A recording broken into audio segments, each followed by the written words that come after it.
What's up, everybody? Stephen Lefkoff here, Lefkoff Law. Thought it was a perfect time to check in because I keep getting a question that has finally been answered by the Supreme Court of Georgia. And that question is, when can my case move forward in light of the COVID-19 pandemic orders that the Supreme Court of Georgia has started since mid-March and continued all the way through the date of this video? Now, if you remember, the Supreme Court's order started on March 14th. That's when everything was kind of halted here in Georgia as far as deadlines for filings and court cases. Well, on Friday, June 12th, the Supreme Court issued its most recent guidelines extending that order. And in that June 12th order, the Supreme Court really went through exactly how the courts in Georgia are going to reopen and specifically how deadlines are going to be addressed. Now, they touch on a whole bunch of other things like grand juries and jury trials and some other things like technology and how to embrace that in the court system. But really what I'm going to focus on for the next minute or two are the deadlines themselves. So without further ado, let's get right into it. So if a matter was filed or a motion was filed or anything requiring a deadline was filed before March 14th, but the deadline by law was after March 14th for the answer, then that deadline tracks exactly the same after July 14th.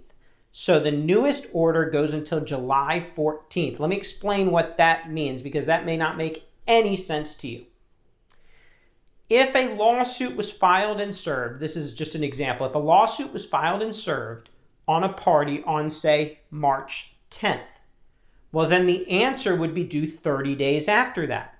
Well, the answer would be due sometime during the beginning of April. Say April 9th would have been the due date for the answer. But April 9th was during the pandemic order when everything was shut down. In this case now that we're moving forward, and this is kind of a first time this has ever been done, the new answer will be due on August 9th. Since it was due April 9th, it'll be due August 9th since everything stopped on March 14th, and that March 14th deadline has been moved to July 14th. So another example, let's say an answer was due to a motion, a response to a motion was due on July 20th. That response, on March 20th, that response will now be due on July 20th. Since it was 6 days after the March 14th order shutting everything down, it'll be due 6 days after the new order opens everything back up on July 14th. In the event that a filing was made during the pandemic order, right, over the last, say, 2 or 3 months, then that filing, the response to that filing will be due 30 days after July 14th, after everything reopens. So to recap, those are really the two major scenarios here. If a deadline for an event that was filed prior to the imposition of the order. So if it was filed before March 14th and the deadline was due sometime during the pandemic, the new deadline will be due the same amount of time from March 14th as the original deadline, except now the date we're counting from is July 14th.